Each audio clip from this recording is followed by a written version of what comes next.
that is today the progress in India. And that progress today is actually the basis for greatness tomorrow. That when we speak about Viksit Bharat, it's an aspiration. Prime Minister is very confident, as are all of we, that in the next 25 years, which is your years. फिर आप Indian diaspora का influence देखें हर बड़े country के अंदर. अब आप जो एक नया ट्रेंड बन चुका है कि अब मुल्कों के हेड जो है वो सेकंड जनरेशन इंडियन है. तो ये वाकई मैं उनसे एग्री करूंगा कि भारत इज अ ब्रांड, और ये भारत ब्रांड था, पहले भी था. मैं इंडिया के फॉरेन मिनिस्टर एस जयशंकर का कहना है, इंडिया इज अ ब्रांड. दुनिया को इंडिया को एक्सप्लेन करने की जरूरत नहीं है, बल्कि इंडिया खुद पूरी दुनिया को बताएगा कि इंडिया क्या है. India political and economical model जो है पूरी दुनिया को एक्सप्लेन करेगा. कि भारत की तरक्की का सीक्रेट क्या है, तो सिर्फ वाहिद एक ही सीक्रेट है कि उनकी यूथ जो है इज एजुकेटेड यूथ. वो जहां भी जाती है वो टेक्नोक्रेट बन के जाती है. वो डिग्गियों में नहीं फंस के जाते, वो किश्तियों में डूबते नहीं जाते, और जाते हैं वहां पे और एक हेल्दी डायस्पोरा बनते हैं, और उसके ऊपर that is the fruit India is enjoying. जी देखें, ये आप उसके कहने की ज़रूरत भी नहीं है, ये सब जानते हैं. वो इकोनॉमिकली टेक्नोलॉजिकली हम सबसे बहुत आगे हैं और शुरू से बहुत आगे हैं. उनके पास एक मुकम्मल स्क्रिप्ट है जिससे वो चलते हैं, और उनके पास अच्छी ब्यूरोक्रेसी है जो इसको मुमकिन बनाती है.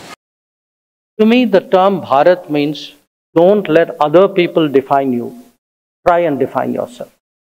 That it has to come from itself. Doctor Jaishankar एक खिताब कर रहे थे, I think he was in Dubai, और वहाँ पे उन्होंने कहा, भारत के बारे में कहा जी कि भारत एक ब्रांड का नाम है. भारत जो है वो अपना वो बताएगा कि इकोनॉमिक पॉलिसी क्या होगी. भारत जो है वो दुनिया को ये नहीं अपने बारे दुनिया को एक्सप्लेन नहीं करने देगा, हम खुद एक्सप्लेन करेंगे हम क्या हैं. भारत एक इकोनॉमिक मॉडल देगा, भारत जो है एक पॉलिटिकल मॉडल देगा.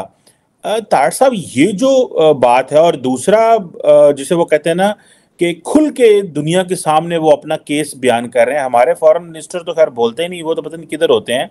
लेकिन साथ ही तार साहब इस पर भी थोड़ा कमेंट कर दीजिएगा कि साबिक वज़ीर आज़म पाकिस्तान के नवाज शरीफ ने कहा है कि मैं 2 दफ़ा वज़ीर आज़म था और दोनों दफ़ा भारत के वज़ीर आज़म पाकिस्तान आए थे.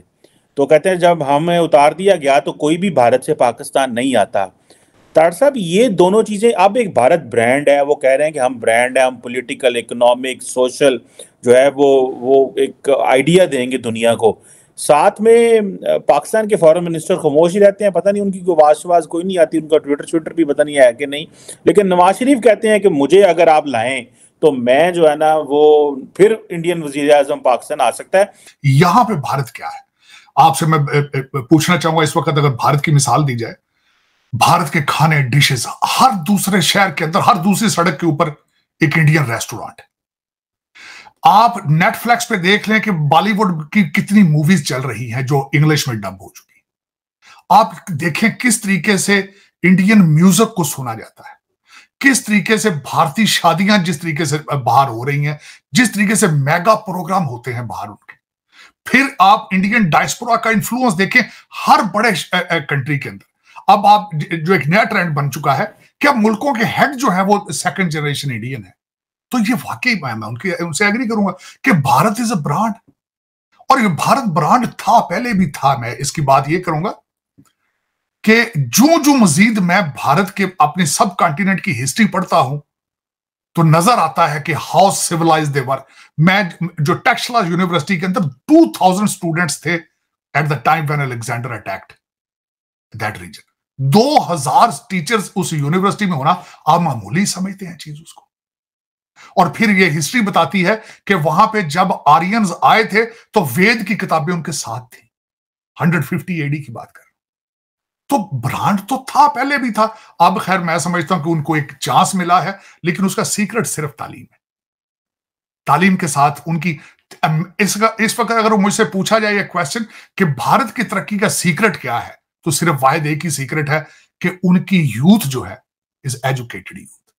वो जहां भी जाती है वो टेक्नोक्रेट बन के जाती है, वो डिग्गियों में नहीं फंस के जाते, वो किश्तियों में डूबते नहीं जाते, और जाते हैं वहां पे और एक हेल्दी डायस्पोरा बनते हैं, और उसके ऊपर that is the fruit India is enjoying today, that is what it is. और उसकी बुनियादें, मैं हमेशा जिस इंस्टीट्यूशन का सबसे बड़ा मैं मुरीद हूं, फैन हूं, इंडियन इंस्टीट्यूट ऑफ टेक्नोलॉजी है।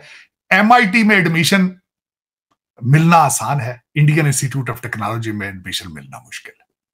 और मैंने वहां के ग्रेजुएट्स की मैं ग्रोथ देखता हूं, यहां वाशिंगटन DC में अजय बंगा को देखता हूं। आपको सोचना होगा कि अजय बंगा पाकिस्तान में, दूसरी दुनिया में क्यों नहीं पैदा हो रहा। ये सबसे बड़ा आंसर इसी चीज का है कि उनकी यूथ जो है उसकी एपेटाइट है तरक्की की, और दूसरा वो तालीम से they are loaded with education of math, education of English. इस बात में कोई शक नहीं है, कोई किसी भी कौम ने तरक्की करनी तो फर्स्ट ऑफ ऑल एक्नॉलेजमेंट बहुत ज़रूरी है। हम कहाँ पे खड़े हुए हैं और इंडिया कहाँ पे खड़ा हुआ है। इंडिया हर सेक्टर में बहुत तरक्की कर चुका हुआ है। रिसेंटली मैं पोस्ट देख रहा था कि उनकी टेस्ला गाड़ी 17 लाख में मिल रही है, और हमारी इन्फ्लेशन की वजह से प्राइसेस डबल हो गई हुई हैं। तो फर्स्ट ऑफ ऑल हमें हाथ बढ़ाना चाहिए इंडिया के साथ, ठीक है, फ्रेंडशिप का, हमारी ट्रेड बढ़े, हमारी जो सोशियो इकोनॉमिक रिलेशन है उनको हम बेहतर करें, then we can be a better nation. Otherwise अगर हम इन्हीं मसलों में पढ़ते रहेंगे कि इंडिया हमारा दुश्मन है और एटसेट्रा, मोस्ट लाइकली चांसेस है कि हम आगे नहीं बढ़ पाएंगे। अब जिस तरह इंडिया के फॉरेन मिनिस्टर इंडिया को एक्सप्लेन करते हैं और इंडिया के बारे में बयान देते हैं, और इसके अलावा बड़ी बड़ी फॉरेन पर बैठकर बड़ी बड़ी स्टेटमेंट देते हैं, बड़ी बड़ी पॉलिटिकल इश्यूज़ को जो है सॉर्ट आउट करते हैं, आपने कभी देखा है कि पाकिस्तान के फॉरेन मिनिस्टर इस तरह की सूरत हाल को जो है कभी हैंडल कर सकें? अगर हमारे फॉरेन मिनिस्टर किसी इंटरनेशनल फर्म पर जाते हैं, उन्हें उतनी रिस्पेक्ट भी नहीं मिलती, उतना रिगार्ड भी नहीं मिलता, और ना ही उनके किसी बयान को कोई बहुत ज़्यादा सीरियस लेता है। देखें, ये एक ऐसा डैमेज है जो है तकरीबन 75 सालों से बना हुआ है। ये आज की बात नहीं है कि किसी मिनिस्टर की इनकॉम्पिटेंसी की वजह से हम ये कॉन्सिक्वेंसेस फेस कर रहे हैं। अब सीन ये है कि PMLN में बहुत सारे ऐसे कॉम्पिटेंट किस्म के मिनिस्टर्स हैं जो से अच्छे, जिनकी बहुत अच्छी रेपुटेशन है, बहुत अच्छी यूनिवर्सिटी से पढ़ के भी आए हुए हैं, और सेम गोज़ फॉर PTI। यहाँ पे पॉलिटिकल पार्टीज में मसला है, मिनिस्टर्स में मसला है, तो 50-50% ही है। देखें कि अक्सर हम इंडिया के फॉरेन मिनिस्टर एस जयशंकर की बात करें तो बड़े इंटरनेशनल फर्म पर वो बैठकर बड़ी बड़ी बातें करते हैं, बड़े बड़े सरकमस्टांसिस को जो है वो फेस करते हैं। लेकिन अगर हम अपने फॉरेन मिनिस्टर की बात करें तो वो उस तरह से हालात और मसाइल को डील नहीं कर पाते, ज़्यादातर खामोश रहते हैं, और लेकिन अगर कोई स्टेटमेंट दे भी तो दुनिया उसको सीरियस ही नहीं लेती है। मुझे लगता है वो फेयरलेस हैं, और क्यों ना हो, क्योंकि वो इतनी बड़ी आबादी से कुछ चंद लोगों में से ऊपर निकल कर आए हैं, और पाकिस्तान ने कभी ऐसे फेयरलेस मिनिस्टर्स नहीं देखे। उम्मीद करते हैं कि अब जो आएँ वो फेयरलेस हों, वो सामना कर सकें, अपनी बात मनवा सकें। बिल्कुल मैं उनकी बात से एग्री करूंगा। और तरक्की देखें, 7.8% तरक्की, मोर देन 600 बिलियन उनके जो है वो बाहर पड़ा है इस वक्त, जो फॉरेन एसेट्स उनके। आप देखें कि आगे दुनिया में मैं समझता हूँ कुछ चीमा साहब चीज बचने ही नहीं जो भारत में नहीं बन रही, जो भारत बना के देगा। दुनिया की फार्मेसी वो बन गया, दुनिया के डिफेंस हर चीज वो बनाएगा, तेजाज को वो सारे, अफ्रीका को असला सारा वो बेच रहे हैं। जहां जहां गैप आ रहे हैं Bharat is filling it up.